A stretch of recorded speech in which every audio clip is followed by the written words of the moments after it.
মেয়েটি কাপড় চোপড় খুলে আমার দিকে মারতে লাগলো আর বলতে লাগলো, আয় আমার কাছে আয়, কর আমার সাথে, কর আমার সাথে কিছু কর, আমার বাচ্চা লাগবে, দে আমাকে বাচ্চা দে। আমার ডাক্তারি জীবনে এমন পেশেন্ট আমি পাইনি। আমি বললাম, হ্যাঁ আমি তোমাকে বাচ্চা দেব, বাচ্চা নিতে হলে তো তোমাকে আমার কাছে আসতে হবে। আমি এই কথা বলার সাথে সাথে মেয়েটি দৌড়ে গিয়ে ঘরের দরজা লাগিয়ে দিল।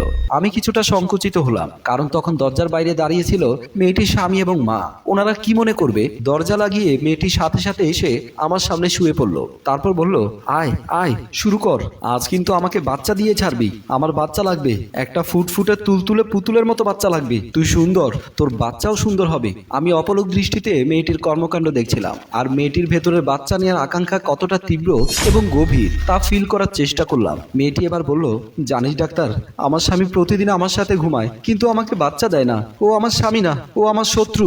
আমার স্বামী হলে আমাকে একটা বাচ্চা দিত, তুলতুলে ফুটফুটে বাচ্চা। আমি তার কাছে গিয়ে বসলাম, মাথায় হাত রেখে বললাম, আমি অবশ্যই তোমাকে বাচ্চা দেব, তবে তোমার আমার কথা শুনতে হবে। মেয়েটি শোয়া থেকে উঠে বসে বলল, আমি তোর সব কথা শুনবো, তুই শুধু আমার একটা কথা শোন, আমাকে একটি বাচ্চা দে। আজকে তোমাকে কোনো বাচ্চা দেব না, কালকে দেব। ভয় পাচ্ছিস কেন? এখানে বাথরুম আছে, তুই আমাকে বাচ্চা দিয়ে গোসল করে চলে যেতে পারবি। আমি বুঝতে পারলাম এখনো কিছুটা সেন্স বোধ মেয়েটার ভেতরে আছে, প্রপার ট্রিটমেন্ট দিলে সুস্থ হয়ে যাবে। তারপর আমি বললাম, আজ বাচ্চা দিতে পারবো না, তোমাকে কথা দিলাম, তুমি যদি আমার দেওয়া ওষুধগুলো ঠিক মতো খাও, আমি কালকে এসে তোমাকে ঠিকই বাচ্চা দেব, প্রমিস। আমি বললাম, প্রমিস, এখন তুমি তোমার পোশাকগুলো পরে নাও।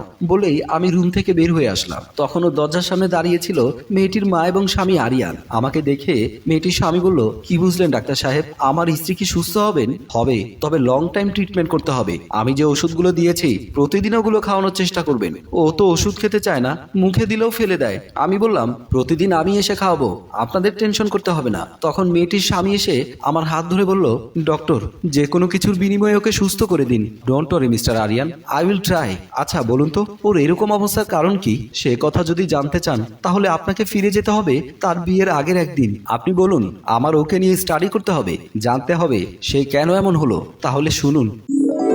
আমি সেদিন ড্রয়িং রুমে আমার ছেলের ঘরের নাতিকে নিয়ে বসেছিলাম। মাহি স্কুল থেকে এসে স্কুল ব্যাগটা টি টেবিলের উপর রেখে ভাইয়ের ছেলেকে আমার কোল থেকে নিয়ে নিল। মাহি ভাই ছেলেকে খুব বেশি আদর করত। মাত্র 27 দিনের নবজাতক ছিল আমার নাতিটি। মাহি হয়তোবা কোলে নিতে গিয়ে অলক্ষ্যে ছোটে বাচ্চাটাকে ব্যথা দিয়ে দেয়। আমার নাতিটি হাউ মাউ করে কান্না করতে থাকে। পাশের রুম থেকে আমার ছেলের বউ এসে মাহির কোল থেকে ওর ছেলেকে নিয়ে নিল। মাহি তখন বলল, ভাবি তুমি ওকে আমার কোল থেকে নিয়ে নিলে কেন? দেখছো না বাচ্চাটা কিভাবে কান্না করছে? একটু কান্না করছে, তাতে সমস্যা কি? আগে তুমি নিজে একটা প্রসব করে দেখো, তখন বুঝবে ছোট বাচ্চা কান্না করলে মার কেমন লাগে। বলেই সেদিন আমার ছেলের বউ বাচ্চাটাকে নিয়ে চলে গিয়েছিল।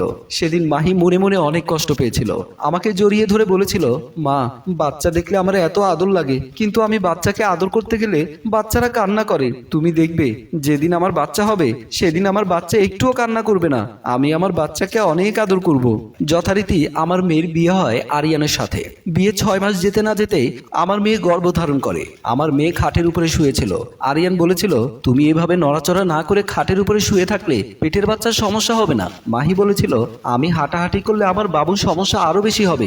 আমি চাই না আমার বাবু একটুকুও কষ্ট পাক। তুমি জানো আরিয়ান, আমার একটা সুন্দর তুলতুলে ফুটফুটে বাবু হবে, যে বাবু নিয়ে আমি সারাক্ষণ খেলা করব। আর কয়েকটা মাস পরেই তো তুমি তোমার সুন্দর তুলতুলে বাবুটাকে পাবে। এখন কোথায় যাচ্ছ? আমি একটু মার্কেটে যাচ্ছি। আমার বাবুর জন্য একটা হলুদ রঙের কিট সেট খুঁজে আনবে। এখনো বাবু পৃথিবীতে আসেনি, এর মধ্যে ওর জন্য পোশাক খেলনা কিনতে কিনতে আলমারি ভর্তি করে রেখেছো। আচ্ছা ঠিক আছে, দেখি আমি পেলে নিয়ে আসবো।